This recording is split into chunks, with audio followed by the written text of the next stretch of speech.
London versus Africa. Civilized man versus savage man. This is the main underlying concept in all of Taboo. Hey, I'm G, and this is the G-Spot. This hidden message in Taboo states that as people move towards being more modern and civil, they actually treat each other in a more savage nature. And that people who are considered savages actually treat each other in a more civil manner.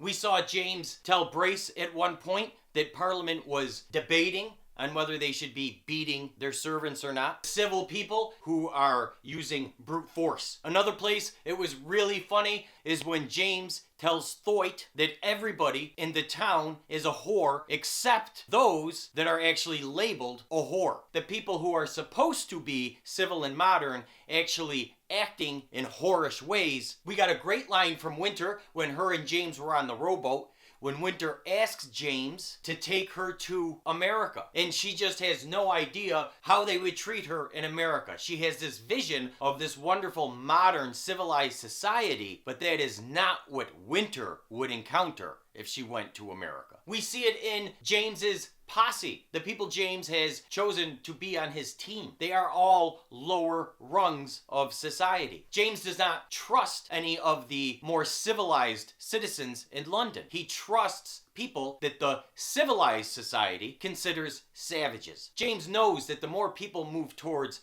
a modern civilized life, the more they mistreat each other and themselves. Now, James is not a complete savage, and that's important for us to remember. James is unique. There are savages talked about in the show. We haven't seen any yet, but there are savages in Africa. There are savages in America. And James identifies more with savages, but James is not a savage like them. James is a person who has been educated and has chosen to live more like a savage than a civilized man. The savages in Africa and the savages in America have not been educated. They only know the life they live as a savage. This theme is played out through many of the characters in the show, and most of the characters that we see to be upright, civilized individuals suffer from this condition of being separated, disconnected from themselves and others. Civilized people disconnect themselves from others and even their own feelings. As we see Zilpha trying to do. She's trying to keep herself disconnected from James. She's trying to keep herself disconnected from her feelings because that's the civil way to act. We see what holds Zilpha back from James is what society would think of the two of them together. We see her tell him to keep the past secret. We see her tell him that maybe if they were in the woods, maybe if they were in the jungle, his loud declarations about her would be okay, but not in civilized society. But we see James, the savage, knows the truth and tells Zilpha that we are all connected by that big river of life. He's called Prince Regent because the king did not die, but rather just retired. So the prince is in charge of the kingdom, but the king is still alive. Hence the title Prince Regent. Prince Regent, who would be considered the epitome of a civilized man, is completely detached from himself and humanity. And this is what happens as people move towards being more civilized and more modern. Prince Regent cannot even take care of his physical wellness. The guy is a mess. It starts with just his toe being injured for some reason, which is a huge ordeal. But then as he stands up and walks around and the color and complexion of his skin, the guy is just a mess. We could see that he's disconnected from humanity in the suggestions he makes to handle the current situations. When he's told about a confrontation with the Americans, his biggest worry is what color are the Brits on the map versus what color are the Americans. He is completely detached from himself and humanity. And so he has no idea as to what reality really is at this point.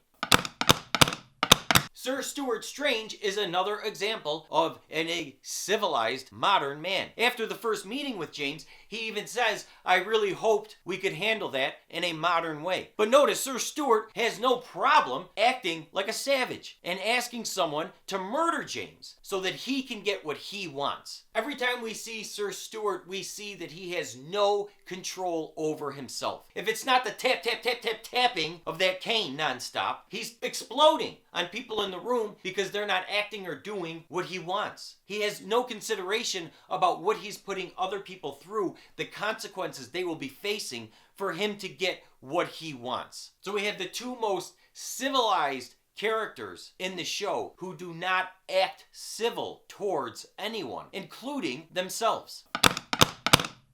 It's really interesting when we look at Sir Stuart. He has referred to James as a savage multiple times throughout the series. And he's also referred to James and members of James's family as being mad. And what's interesting about that is if we watch Sir Stuart is the one who is going mad in this show. You could see it as he loses complete control of himself. And also when he blows up on the people around him. Watch their reactions. Watch Pittifer's and Mr. Wilton's reaction when Sir Stuart yells at them. They don't sit up straight and give him his attention and try to appease him. They roll their eyes. They think the guy's a joke. Sir Stuart has become detached from himself because he is so civilized, and because he is so detached from himself, he is actually going mad. So the hidden message in Taboo is that as we become more civilized, we act more like savages. We see how disconnected Sir Stuart and Prince Regent are from humanity versus James,